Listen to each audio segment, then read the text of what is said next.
નમસ્કાર. આજના virtual classroom training સેશનમાં આપ સૌનું હાર્દિક સ્વાગત છે. આજે હું આઈટીઆઈમાં ચાલતા વાયરમેન ટ્રેડ અંતર્ગત એસી મોટર સ્પીડ કંટ્રોલ વિશે આપ સૌને તાલીમ સહ માર્ગદર્શન આપીશ. તો એસી મોટર સ્પીડ કંટ્રોલ એટલે કે એસી મોટરની સ્પીડ કેવી રીતે કંટ્રોલ કરી શકાય તે વિશેની માહિતી મેળવીશું. તો એસી મોટર એક કોન્સ્ટન્ટ સ્પીડ મોટર છે, એટલે કે એ અચળ સ્પીડ ઉપર ફરતી મોટર છે.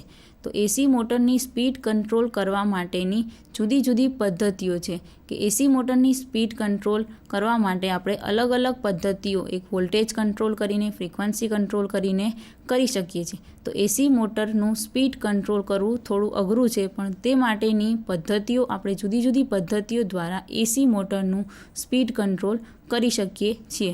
તો આપણે સ્ક્રીન ઉપર જોઈશું કે એસી મોટરનું સ્પીડ કંટ્રોલ કેવી રીતે કરવામાં આવે છે. તો એસી મોટર સ્પીડ કંટ્રોલ સૌ પ્રથમ એનું ઇન્ટ્રોડક્શન જોઈશું, પછી સ્પીડ કંટ્રોલ કરવા માટેની મોટરની પદ્ધતિઓ જોઈશું અને જુદી જુદી સ્પીડ કંટ્રોલ બે સાઇડથી કરવામાં, એક સ્ટેટર સાઇડથી અને બીજું રોટર સાઇડથી.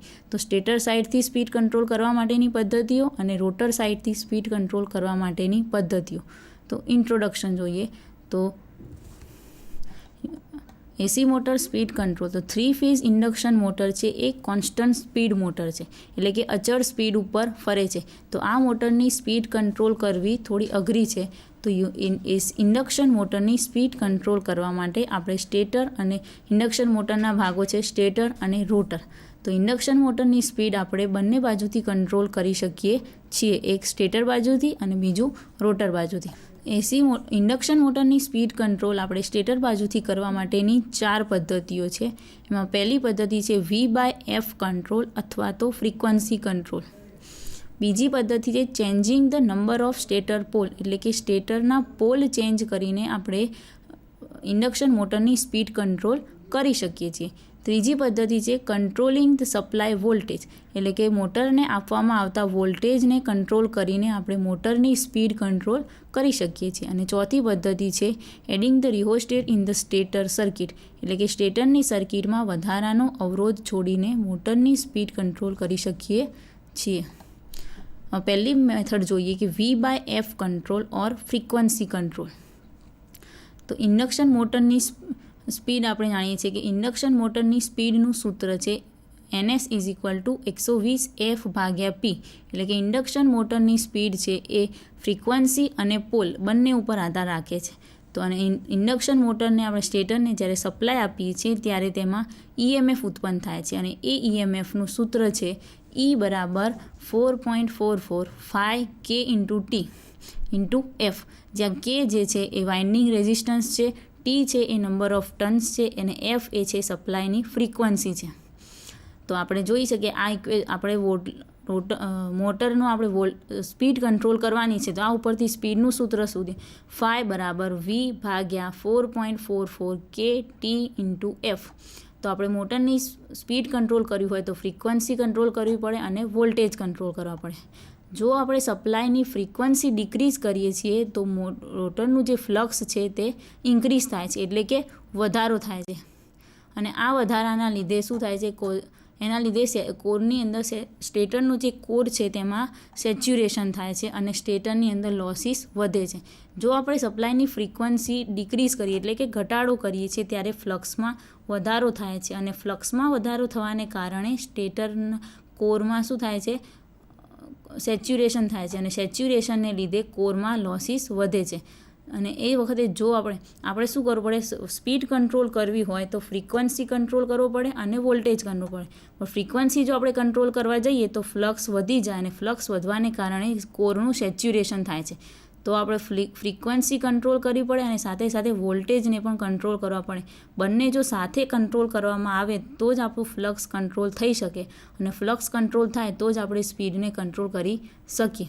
એટલે આપણે જો ફ્રીક્વન્સી જે વખતે ઘટાડીએ છીએ એ સમયે આપણો ફ્લક્સ વધે છે, પણ જો એ જ સમયે આપણે વોલ્ટેજને ઘટાડી દઈએ તો ફ્લક્સ ઘટી જાય છે. એટલે કે એક ફ્રીક્વન્સી ઘટાડવાથી ફ્લક્સ વધે છે અને વોલ્ટેજ ઘટાડવાથી ફ્લક્સ ઘટે છે. તો એનો મતલબ શું થયું કે ફ્લક્સ આપણું કેવું રહે છે? કોન્સ્ટન્ટ રહે છે. કે ફ્રીક્વન્સી ઘટાડીએ અને વોલ્ટેજ ઘટાડીએ તો ફ્લક્સ શું રહેશે આપણું કોન્સ્ટન્ટ રહેશે, એટલે કે આપણે વી અને એફ, વી ભાગ્યા એફનો રેશિયો જો કોન્સ્ટન્ટ રાખીએ એટલે કે અચળ રાખીએ તો આપણું ફ્લક્સ કોન્સ્ટન્ટ રહે, અને ફ્લક્સ કોન્સ્ટન્ટ રહે તો સ્પીડને આપણે સરળતાથી કંટ્રોલ કરી શકીએ. એટલે આપણે આ પદ્ધતિમાં આપણે જો સ્પીડ કંટ્રોલ કરવી હોય તો આપણે એને વોલ્ટેજ પણ કંટ્રોલ કરવા પડે અને ફ્રીક્વન્સી પણ કંટ્રોલ કરવી પડે, એટલે કે વી બાય એફ રેશિયો આપણે કોન્સ્ટન્ટ રાખવો પડે. એટલે જ આ મેથડનું નામ વી બાય એફ કંટ્રોલ આપેલું છે. આ મેથડમાં શું થાય, સૌપ્રથમ આપણે ફ્લક્સ એટલે કે ફ્રીક્વન્સી ડિક્રીઝ કરીએ તો ફ્લક્સ આપણું ઇન્ક્રીઝ થાય છે, અને એ જ સમયે આપણે જો વોલ્ટેજને ડિક્રીઝ કરીએ તો જ ફ્લક્સ ડિક્રીઝ થાય, એટલે કે ફ્લક્સ ઇન્ક્રીઝ અને ડિક્રીઝ, એટલે કે એની જે અચળ વેલ્યુ છે તે આગળ મેન્ટેન રહે છે, કોન્સ્ટન્ટ રહે છે ફ્લક્સ. તો ફ્લક્સ આપણે કોન્સ્ટન્ટ રાખીએ એના લીધે જ આપણે સ્પીડને કંટ્રોલ કરી શકીએ છીએ. એટલે આ મેથડનું નામ આપ્યું છે કે વી બાય એફ કંટ્રોલ, એટલે કે વી બાય એફ એનો રેશિયો આપણે અચળ રાખવાનો છે.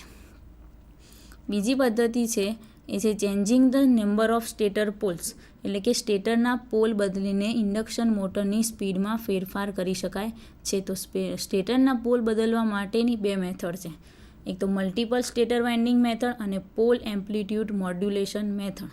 તો પહેલી મેથડ જોઈએ multiple stator winding method. Multiple stator winding મેથડમાં શું થાય, સ્ટેટરની અંદર બે અલગ વાઇન્ડિંગ પ્રોવાઈડ કરવામાં. સ્ટેટરની અંદર સ્ટેટર પોતે સ્થિર છે અને એની આજુબાજુ બીજી બે વાઇન્ડિંગ મૂકવામાં આવે છે.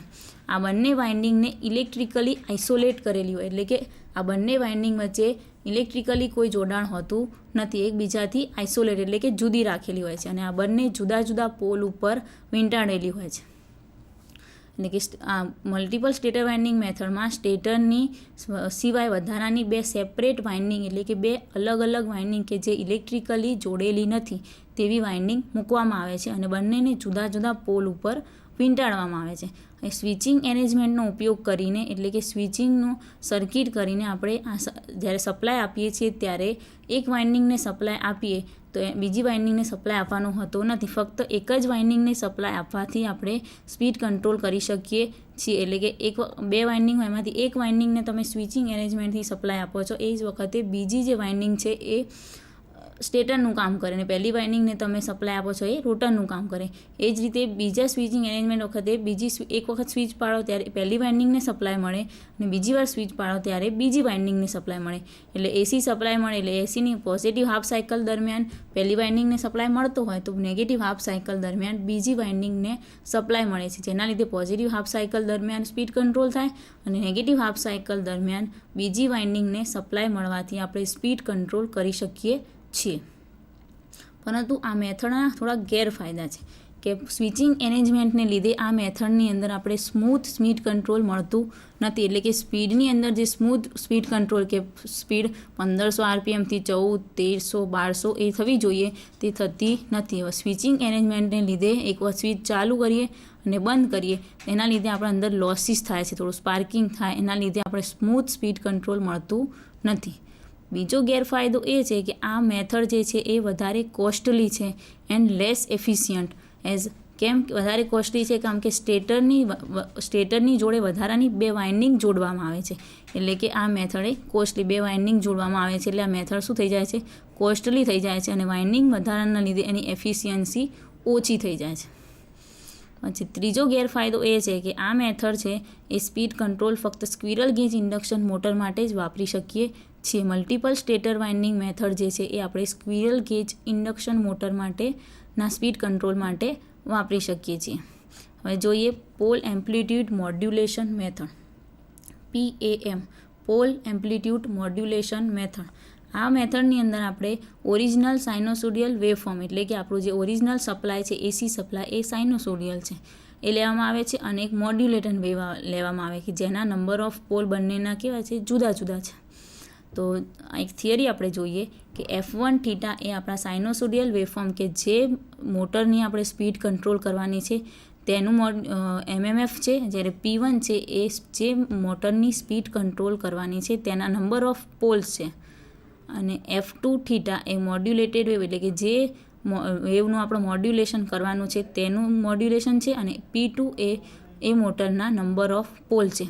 તો એ જ પરથી આપણે ઇક્વેશન લખી શકીએ કે F1 થીટા બરાબર F1 સાઇન P1 થીટા ભાગ્યા 2. એ જ રીતે F2 થીટા બરાબર F2 સાઇન P2 થીટા ભાગ્યા 2. હવે આ બંને વેવફોર્મનું F1 થીટા અને F2 થીટા એનું આપણે મોડ્યુલેશન કરીએ, એટલે કે બે વેવફોર્મને ભેગા કરીએ તો આપણને પરિણામી MMF વેવ જે મળે એ શું મળે છે? FR થીટા બરાબર F1 theta F1 F2 sign P1 theta ભાગ્યા 2 સાઇન P2 થીટા ભાગ્યા 2. હવે આપણે આની જગ્યાએ એક ફોર્મ્યુલા એપ્લાય કરવાની છે કે 2 sine A into sine B બરાબર કોસ A માઇનસ B ભાગ્યા 2 minus cos A plus B ભાગ્યા 2. તો આ ફોર્મ્યુલા એપ્લાય કર્યા પછી આપણને ઉપરનું સમીકરણ કેવું મળશે? તો FR થીટા એટલે કે રિઝલ્ટન્ટ વેવફોર્મ બરાબર F1 F2 cos P1 minus P2 into theta ભાગ્યા 2 minus cos P1 plus P2 theta ભાગ્યા 2 ડિવાઇડેડ બાય 2. આપણને રિઝલ્ટન્ટ MMF મળ્યું. એનો મતલબ શું થયો કે આ જે રિઝલ્ટન્ટ MMF મળ્યું એના નંબર ઓફ પોલ કયા થયા? P1 માઇનસ P2 અને બીજા થયા P1 પ્લસ P2. પહેલાંમાં એકલું શું હતું? P1 હતું નંબર ઓફ પોલ્સ અને બીજા પોલ્સ હતા P2. તો અહીંયા આગળ પોલ આપણા ચેન્જ થઈ ગયા કે P11 બરાબર P1 માઇનસ P2 અને P12 બરાબર P1 પ્લસ P2. એટલે આ મેથડની અંદર આપણે શું કર્યું? Changing the number of pole we can easily change the speed of the induction motor. આ થિયરી પરથી આપણે બંને વેવફોર્મ જે મળે આની આપણે શું કર્યું? નંબર ઓફ પોલ આપણે ચેન્જ કર્યા. બંનેને મોડ્યુલેશન કર્યા પછીનું જે વેવફોર્મ મળે બંનેના પોલ જુદા જુદા થઈ જાય. એટલે by changing the pole amplitude મેથડમાં આપણે બંને વેવફોર્મના પોલ ચેન્જ કરીને ઇન્ડક્શન મોટરની સ્પીડ કંટ્રોલ કરી શકીએ છીએ. ત્રીજી મેથડ છે adding the rheostat in the stator circuit. એટલે કે સ્ટેટરની સર્કિટમાં વધારાનો અવરોધ જોડીને આપણે ઇન્ડક્શન મોટરની સ્પીડ કંટ્રોલ કરી શકીએ છીએ. તો આ પદ્ધતિમાં શું છે કે એક રિહોસ્ટેટ એટલે કે એક વધારાનો અવરોધ છે એ સ્ટેટર સર્કિટમાં જોડવામાં આવે છે. સ્ટેટર સર્કિટમાં વધારાનો અવરોધ જોડવામાં આવે એટલે શું થાય?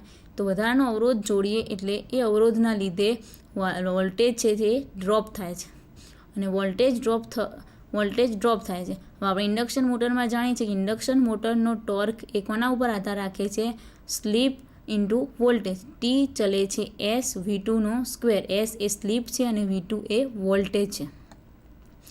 તો આની પરથી આપણે જોઈ શકીએ કે આપણે જો ટોર્ક ડિક્રીઝ કરવું હોય તો સપ્લાય વોલ્ટેજ આપણે ડિક્રીઝ કરવા પડે અને સપ્લાય વોલ્ટેજ ડિક્રીઝ કરીએ તો સ્લીપ એ વખતે કેવી રાખવી પડે? વધારે રાખવી પડે. આ સમીકરણ પરથી આપણે જોઈ શકીએ કે ટોર્કને આપણે ડિક્રીઝ કરવું હોય તો સપ્લાય વોલ્ટેજ ડિક્રીઝ કરવા પડે અથવા તો સ્લીપ ડિક્રીઝ કરવી પડે. પણ સપ્લાય વોલ્ટેજ ડિક્રીઝ કરીએ આપણે તો શું થાય?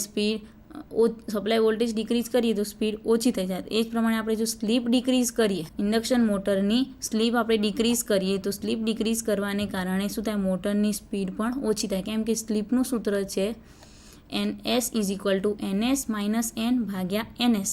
એટલે જો S આપણે સ્લીપની વેલ્યુ ઓછી કરીએ તો સ્પીડની વેલ્યુ પણ ઓછી થાય. એટલે કે ઇન્ડક્શન મોટરની આપણે સ્પીડ કંટ્રોલ કરી શકીએ. વોલ્ટેજ ઘટાડીને કરી શકીએ અને સ્લીપ ઘટાડીને પણ કરી શકાય.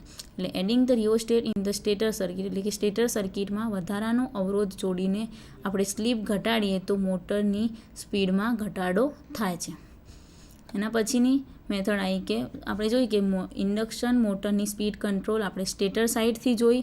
હવે ઇન્ડક્શન મોટરની સ્પીડ કંટ્રોલ રોટર બાજુથી જોઈએ. તો the speed control from the rotor side are the further classified as. પહેલી મેથડ છે adding the external resistance on rotor side એટલે કે રોટરની સર્કિટમાં એક વધારાનો અવરોધ જોડીને. બીજી પદ્ધતિ છે કાસ્કેડ કંટ્રોલ મેથડ અને ત્રીજી પદ્ધતિ છે injecting slip frequency EMF into the rotor side એટલે કે રોટરની બાજુમાં EMF ઇન્જેક્ટ કરવાનું છે. તો આમાં પહેલી પદ્ધતિ જોઈએ adding the external resistance on rotor side. તો આ પદ્ધતિમાં શું છે કે રોટર બાજુ એક એક્સટર્નલ રેઝિસ્ટન્સ એટલે કે વધારાનો અવરોધ જોડવાનો છે. હવે આપણે જાણીએ કે 3 ફેઝ ઇન્ડક્શન મોટરનો ટોર્કનું સૂત્ર શું છે કે ટી ચલે છે SE2નો વર્ગ R2 ભાગ્યા R2નો વર્ગ વત્તા SX2નો વર્ગ. આ સમીકરણમાં આપણે જોઈ શકીએ કે સ્લીપ આપણે જાણીએ છીએ કે ઇન્ડક્શન મોટર જે છે એ લો સ્લીપ રિજિયનમાં ઓપરેટ થાય છે. એટલે કે સ્લીપ જેટલી ઓછી હોય એમ ઇન્ડક્શન મોટર સારું એવું પરફોર્મન્સ આપે છે. એટલે કે ઇન્ડક્શન મોટર લો સ્લીપ રિજિયનમાં ઓપરેટ થાય છે. એટલે કે એની સ્લીપ કેવી હોય, ઓછી હોય છે. તો એસની વેલ્યુ આપણે નાની ધારીએ છીએ, તો એસની વેલ્યુ નાની હોવાને કારણે SSX2ની વેલ્યુ પણ નાની થશે. એટલે R2ની કમ્પેરિઝનમાં, રેઝિસ્ટન્સની કમ્પેરિઝનમાં સ્લીપની વેલ્યુ નાની હોવાને કારણે આ સમીકરણમાં આપણે SX2ને અવગણીએ છીએ. તો અવગણ્યા પછીનું ઇક્વેશન શું થાય, ટી ચલે છે S/R2નો વર્ગ, કેમ કે E2 એટલે કે વોલ્ટેજ છે જે આપણા કોન્સ્ટન્ટ હોય છે. તો ટોર્કનું સમીકરણ શું થયું, ટી ચલે છે S/R2. આ સમીકરણ પરથી આપણે જોઈ શકીએ કે આપણે જો સ્પીડ કંટ્રોલ કર્યું હોય તો સ્લીપ ચેન્જ કરી શકાય અથવા તો અવરોધ ચેન્જ કરી શકાય. જો આપણે સ્લીપ ઇન્ક્રીઝ કરીએ, એટલે કે આ ટી ચલે છે S/R2 છે, તો જો સ્લીપ ઇન્ક્રીઝ કરીએ તો શું થાય, ટોર્કમાં વધારો થાય, અને ટોર્કમાં વધારો થવાને કારણે સ્પીડમાં શું થાય છે, ઘટાડો થાય છે. તો એક્સટર્નલ રેઝિસ્ટન્સ અને જે આપણે વધારાનો અવરોધ જે જોડીએ છીએ એ તો કેવો હશે, કોન્સ્ટન્ટ હશે, એટલે આપણે એને ચેન્જ કરી શકતા નથી. જ્યારે ટી ચલે છે S/R2, એટલે કે S એટલે સ્લીપ, તો સ્લીપને ઇન્ક્રીઝ કરવાથી મોટરની સ્પીડમાં ઘટાડો થાય છે. એટલે કે એક્સટર્નલ રેઝિસ્ટન્સ એડ કરીને આપણે મોટરની સ્પીડ કંટ્રોલ કરી શકીએ છીએ. અને આ પદ્ધતિનો ફાયદો શું છે કે આ પદ્ધતિ જે છે એક્સટર્નલ રેઝિસ્ટન્સ અંદર ઉમેરવાના કારણે એ સ્ટાર્ટિંગ ટોર્ક વધારે આપે છે. એડિશનલ રેઝિસ્ટન્સ એટલે કે વધારાનો રેઝિસ્ટન્સ રોટર સર્કિટમાં ઉમેરવાને કારણે એ સ્ટાર્ટિંગ ટોર્ક વધારે આપે છે. હવે ઇન્ડક્શન મોટરની સ્પીડ કંટ્રોલ કરવાની રોટર સાઇડની બીજી પદ્ધતિ જોઈએ. આ મેથડના ગેરફાયદા જોઈ લઈએ પહેલાં. આ મેથડની અંદર large speed change requires large value of R, એટલે કે જો સ્પીડની અંદર ચેન્જ વધારે કરવું હોય તો વધારે વેલ્યુનો રેઝિસ્ટન્સ જોડવો પડે, અને જો વધારે વેલ્યુનો રેઝિસ્ટન્સ જોડવામાં આવે તો એની અંદર રેઝિસ્ટન્સ વધારે જોડવાને કારણે કોપર લોસીસ એટલે કે I2R લોસીસ વધારે થાય છે, અને લોસીસ વધારે થવાને કારણે આ મેથડની અંદર સ્પીડ કંટ્રોલની એફિશિયન્સી ઓછી થઈ જાય છે. અને બીજો એક ગેરફાયદો છે કે આ મેથડ તમે સ્ક્વિરલ કેજ ઇન્ડક્શન મોટર માટે આપણે વાપરી શકતા નથી. આ મેથડના ગેરફાયદા શું, પહેલો ગેરફાયદો એ થયો કે વધારે સ્પીડ કંટ્રોલ કરવી હોય વધારે હાઈ રેન્જ માટે તો વધારે વેલ્યુનો રેઝિસ્ટન્સ જોડવો પડે, અને વધારે વેલ્યુનો રેઝિસ્ટન્સ જોડવાને કારણે હાઈ રેઝિસ્ટન્સ જોડવાને કારણે I2R એટલે કે કોપર લોસીસ વધારે થાય, અને કોપર લોસ વધારે થવાને કારણે એફિશિયન્સીમાં ઘટાડો થાય, જેના લીધે આપણને સ્પીડ કંટ્રોલ સરળતાથી મળી શકતું નથી. અને બીજો ગેરફાયદો હતો કે સ્ક્વિરલ ગેજ ઇન્ડક્શન મોટર માટે આપણે